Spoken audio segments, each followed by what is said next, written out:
Giving me the opportunity to share my experience with you all.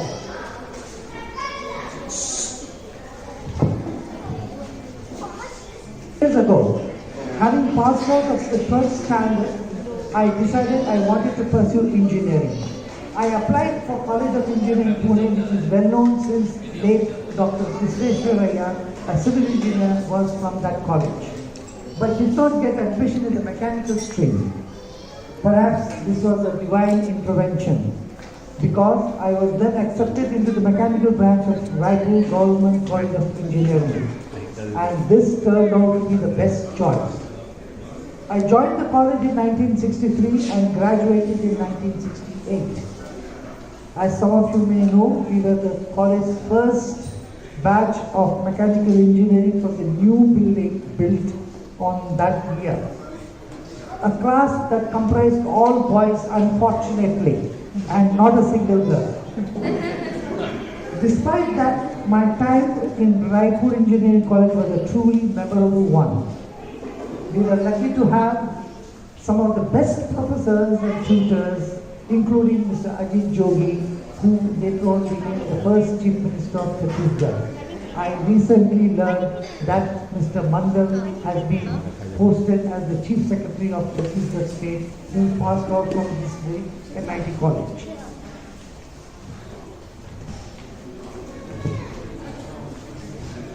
In those days, good education was affordable. My college fee was just 40 rupees a month. But the quality of education and life lessons I received in return were invaluable. At the time, our college was perhaps the only one to have working model of Ford engine, learning by observing this live engine, seeing its carburetor in action from close quarters, made a deep impact on me and led me to discover my passion for automobiles. And therefore, even today, I am representing 2 auto firms as a consultant for their marketing their products.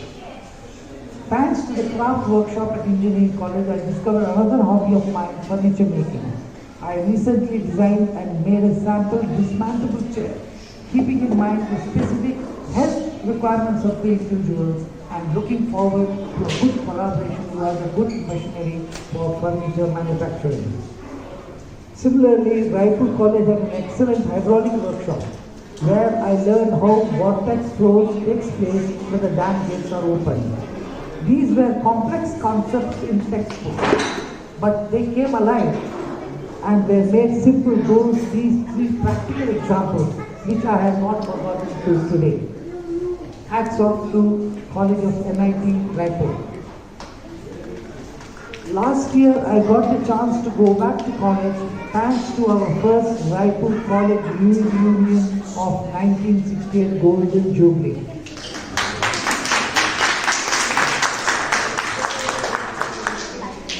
Seeing cherished friends and seeing the old benches and blackboards and classrooms just as they were brought back fond memories. In this life of fast-changing world, it's good to see that some things have remained unchanged, including the bonds of friendship between classmates formed so many years back. After passing out from engineering college, I was extremely lucky to get a job in Kirloskar subsidiary firm in Pune. I was reporting to the MD and chairman, late S.S. Kirloskar himself. I had the opportunity to fly in his Beechcraft plane quite often, and during those flights, Mr. Kirloskar taught me many important lessons on saving money and managing people. I learned many more such lessons from other superlative mentors and bosses, including Army Colonel Paul Rogge, who was my boss and CEO of an American firm where I was the head of marketing. 5 key lessons have shaped my life and helped me to rise both professionally and personally, and I would like to share them with you for your information. The first has to do with wealth management. Don't put all your savings in one egg or in one basket. To create wealth, most people save all their money mostly in savings bank or in FD. However, as the famous book Rich Dad and Poor Dad puts it, saving is losing. And I have experienced this for myself. When you save money in banks or FDs, inflation eats away the saving what you get.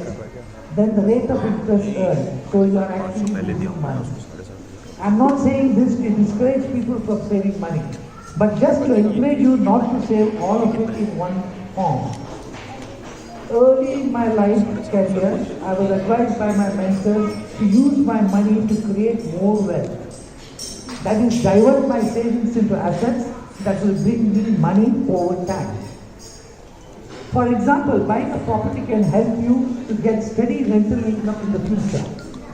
Related to this, an important tip from late Kirloskar and other mentors like Colonel Paul Verghese was, before buying any item, think of the depreciating and appreciating value of that item. Winners are those who can identify items which appreciates over time. Late Mr. Kirloskar also shared another crucial tip on empathy.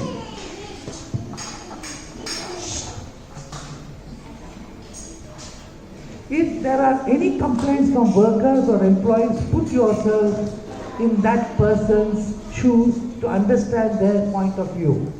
When you can imagine and look at things from someone else's perspective, whether it is the MD or a worker or a peon or anybody, improve your relations with people and expand your thinking drastically. Third piece of advice. Whenever you are making a decision, check the trend analysis for the last 5 years and the future projections for the next 5 years, and then decide. This tip has helped me to take informed, calculated risks that have almost always paid off. The fourth piece of advice. Don't be afraid of investing in shares. This comes from my ex-boss, the Army Colonel Paul Verghese, who introduced me to shares investing. Before meeting him, I was not very sure of investing in shares and used to avoid them. But investing in shares was my boss' mantra for wealth creation, and he encouraged me to try it. Provided I carefully studied the product of the company and analyzed the current and future product demand of that company's product.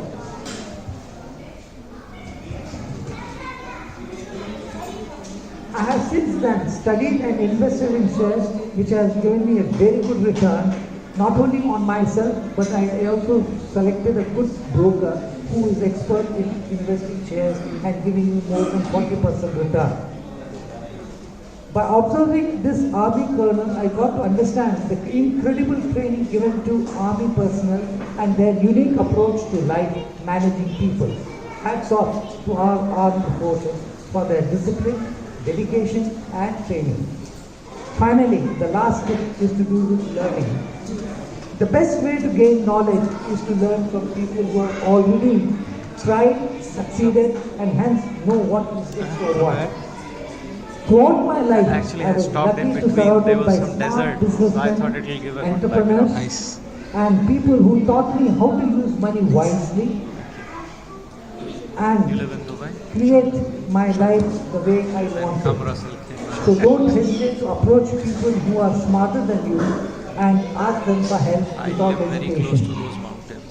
Learning these lessons from a great and humble personalities like late Kirloskar and Colonel Paul Verghese was a boon for an ordinary engineer like me.